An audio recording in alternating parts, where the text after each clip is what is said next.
Hello বন্ধুরা, দেখো কী হারে মেঘ পড়েছে। এই মেঘের মধ্যে কোথাও কি যেতে ইচ্ছে করে? মনে হচ্ছে এক্ষুনি ঝমঝম করে বৃষ্টি নেমে যাবে। এদিকে রান্না বসাবো, রান্না করতে গিয়ে দেখি সর্ষের তেল নেই। এখন কি যেতে ইচ্ছে করে? যদি বৃষ্টি নেমে যায় আর আমার এই অবস্থায়, আমি যদি রাস্তাঘাটে পড়ে টরে যাই, কী হারে একটা বিপদ ঘটবে তোমরাই বলো। এদিকে আমাদের বরমশাই আবার বাড়ি নেই, বরমশাই গেছে মায়ের বাড়ি। মায়ের বাড়ি বলতে আমরা তো দুজনে ভাড়া বাড়িতে থাকি, তো এখান থেকে ওর মায়ের বাড়ি খুব বেশি দূরে নয়, একটুখানি কাছে। এখন আর বাড়ি আসবে না, বাড়ি আসতে একটু বেলা হবে, ততক্ষণে আমার রান্নার টাইম ওভার হয়ে যাবে। আর এই দেখো, বলতে না বলতে বৃষ্টি একবারে ঝমঝমিয়ে নেমে। তো আর কি করব, কিছুক্ষণ ঘরে হাতাহাতি করে দেখি ঘরে একটা শিশিতে কিছুটা রিফাইন তেল আছে। তা আমি ভাবলাম তাহলে কিছু না, সর্ষের তেলটা একটু বাড়িয়ে নেওয়া যাক।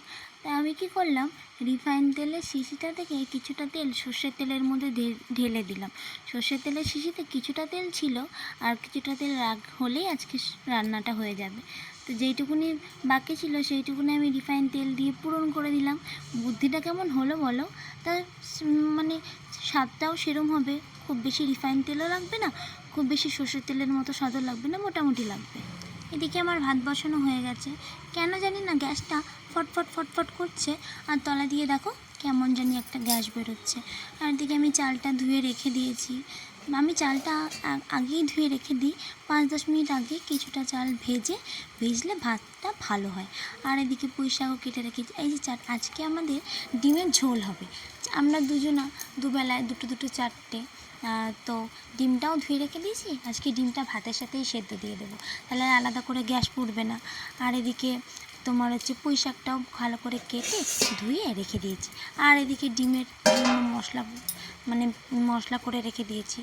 আর এদিকে আখড়ি ভাজা, আখড়ি আমরা তো এটাকে আখড়ি বলি, তা কেউ কেউ আবার কাগরোল বলে, কিন্তু আমি আখড়িই বলি। আর এদিকে লঙ্কা, পেঁয়াজ, রসুন, আদা সব কিছু কেটে ধুয়ে রেখে দিয়েছি। মিক্সি করে বাটবো, তারপরে রান্না হবে। পুঁই শাকটাও ধুয়ে রেখে দিয়েছি, পুঁই শাকটা করবো আজকে, কুমড়ো টুমড়ো কিছু দেবো না, মিষ্টি পুঁই শাক করবো, চিনি দিয়ে রসুন দিয়ে পুঁই শাকের তরকারি। আমার খুব ভালো লাগে তরকারিটা খেতে। এই রেসিপিটা আমি আমার শাশুড়ির থেকে শিখেছিলাম, তো আমি এখন মাঝে মাঝে করে খাই। আর এই দেখো, বাজার থেকে একটা কচু নিয়ে এসেছি। বলো তো এটা কী কচু? এটা হচ্ছে গাঁটি কচু। গাঁটি কচু, এত বড় কচু। আমি জিজ্ঞাসা করলাম দোকানদারকে যে সেদ্ধ হবে তো? দোকানদার আবার বলল, হ্যাঁ সেদ্ধ হবে না কেন, না সেদ্ধ হলে একবারে গ্যারেন্টি, নিয়ে আসবেন পয়সা ফেরত দিয়ে দেবো।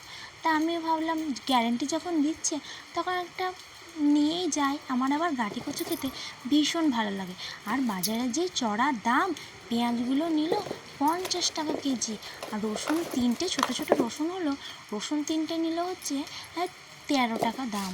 আর এই আদা নিল 50 আদা 10 টাকা, আর ওই কটা আলু নিল হচ্ছে 35 টাকা। কী হারে সবজির যে দাম বেড়েছে, সব কিছু খাওয়াই একবারে মুশকিল হয়ে যাচ্ছে। তো আজকের আমার ছোটো ব্লগটা এইটুকুনি। আর তোমরা বাড়িতে কে কী রান্না করছো, আর তোমাদের ওদিকে বৃষ্টি হচ্ছে নাকি একদম জানাতে ভুলো না।